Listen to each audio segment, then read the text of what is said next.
You cannot get out of your head. No matter how hard you try, it's like you're trapped in there, right inside your head. And the thoughts there inside your head are worrisome.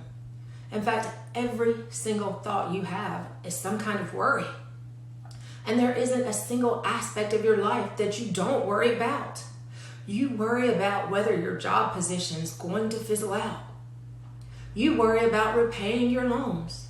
You worry that your relationship with your loved one could go off the rails at any moment. You worry that you're single. You worry about that spot on your leg. You worry that your car could break down any second. Even your worries worry. And the worry affects you physically. You can't concentrate because you're so worried. You have headaches and tense muscles in your neck and shoulders because you're so worried. You are so difficult to be around because you're irritable. And you're irritable because you're worried. You can't sleep because worry keeps you up at night. It's a miserable existence, and you can't continue to live like this. Sound familiar? This is common, and it has a name. This is a type of anxiety disorder, and it's treatable. If you're new to me, I'm Dr. K. Martin, also known as Dr. K. I'm both a child and adolescent psychiatrist and general psychiatrist based in the Southeast. My goal with these brief posts is to provide you with quick and easy access to information about mental health. Still, keep in mind that this information is not meant to serve as a substitute for your personal mental health care. Please talk to your provider before implementing any suggestions that I mention in these talks. The topic of the talk for today is Introduction to Anxiety Disorders. Today I'm going to review 3 of the most common anxiety disorders. But first, I want to give you a good solid definition of anxiety. Anxiety is a feeling of dread or worry in the face of a threat that has not or may never happen. Anxiety is commonly experienced, and it may be considered normal and healthy at times, and can actually be helpful because it can facilitate learning and productivity, often fueling us to rise to the occasion and overcome. However, anxiety can be considered a disorder when it is excessive for a given circumstance, age inappropriate, causes significant distress, and interferes with a person's functioning. First anxiety disorder we'll look at is generalized anxiety disorder. About 5 to 9% of the population may experience this disorder sometime in their lives. Symptoms include worry about ordinary life issues like finances, relationships, and health. But these worries are almost constant and unremitting and really fill a person's headspace. The worry becomes so intense that those who struggle with this experience symptoms like poor concentration, irritability, feeling keyed up and restless, poor sleep, and muscle tension. The second anxiety disorder I'll talk about is panic disorder. Panic disorder can truly be debilitating and frightening for those who wrestle with it. About 4% of the population may experience this disorder sometime in their lives.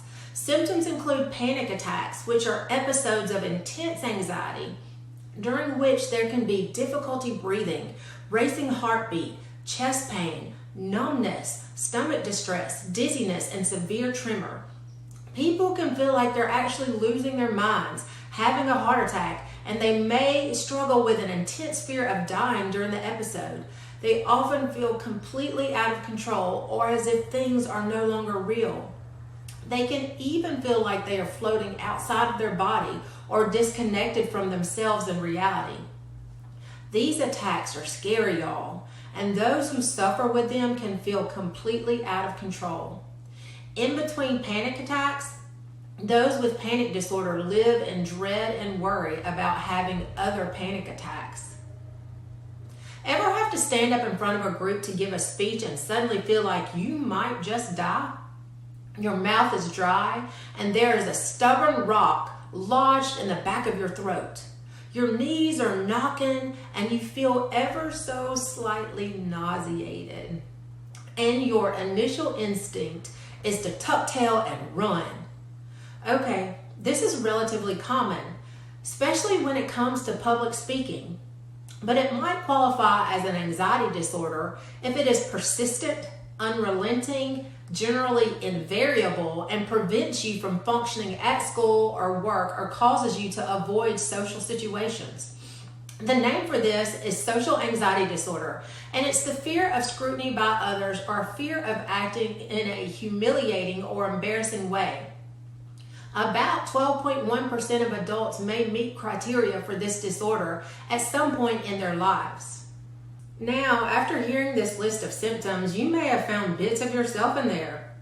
If with any of these disorders you said, hey, that sounds like something that I'm wrestling with, it would be wise to seek out the help of a mental health provider. Each of these disorders are treatable through the use of medications, therapy, lifestyle changes, or combinations of each of these. Don't be afraid to seek help. Seeking help could be one of the best decisions you could make for yourself, your family, and others you impact. Folks, let's make it our business to understand mental illness and those who struggle against mental illness. I'm Dr. K, and this has been Mental Health Plain Speak. And remember, be kind, for everyone you meet is fighting a hard battle.